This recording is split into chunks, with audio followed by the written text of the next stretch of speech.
साथियों, हम ध्यान देते हैं संविधान सभा का निर्माण, संविधान का निर्माण। अब सबसे पहले पॉइंट आता है संविधान सभा की मांग। संविधान का निर्माण में सबसे पहले पॉइंट आता है संविधान सभा की मांग। इसमें 1934 में एम.एन. राय ने संविधान सभा के गठन का जो विचार था वो किसने रखा? एम.एन. राय ने रखा 1934 में। ये कौन थे? ये वामपंथी आंदोलन के नेता थे, प्रखर नेता हुए। 1935 में भारतीय राष्ट्रीय कांग्रेस ने जो ये विचार रखा, गठन की बात किया कि संविधान सभा के गठन होना चाहिए, इसको आधिकारिक रूप से भारतीय राष्ट्रीय कांग्रेस ने भी रखा। और 1938 में भारतीय राष्ट्रीय कांग्रेस की तरफ से पंडित जवाहरलाल नेहरू ने कहा कि जो ये संविधान सभा का गठन होगा ये वयस्क मताधिकार के आधार पर होगा। और उन्होंने बताया कि ये जो अपना संविधान सभा होगी, इस ये गठन होगा, इसमें जो सदस्य होंगे वो कोई विदेशी सदस्य नहीं होंगे। ये तो विदेशी सदस्य होंगे तो वो अपने हिसाब से बनाएंगे भाई संविधान को।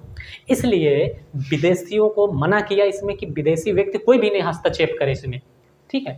तो ये किसने कहा? पंडित जवाहरलाल नेहरू ने कहा। कब कहा? 1938 में कहा। किसकी तरफ से कहा? भारतीय राष्ट्रीय कांग्रेस की तरफ से कहा।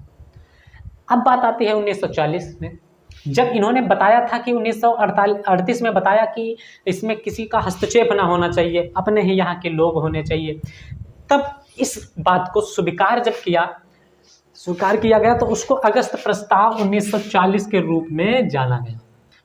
अगस्त प्रस्ताव 1940 के रूप में जाना गया, जिसको ब्रिटिश सरकार ने स्वीकार किया। इसके बाद में इसको जब स्वीकार किया, ब्रिटिश सरकार ने सैद्धांतिक रूप से स्वीकार किया, तब 1942 में ब्रिटिश सरकार के एक जो कैबिनेट मंत्री थे, स्टैफोर्ड क्रिप्स जो थे, उन्होंने ब्रिटिश मंत्रिमंडल की तरफ से एक जो प्रस्ताव लेकर के आए, सैद्धांत जो प्रस्ताव लेकर के आए इंडिया में।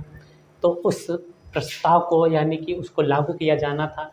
उसको द्वितीय विश्व युद्ध उस समय चल ही रहा था, तो द्वितीय विश्व युद्ध के समाप्ति के बाद में लागू किया जाना था।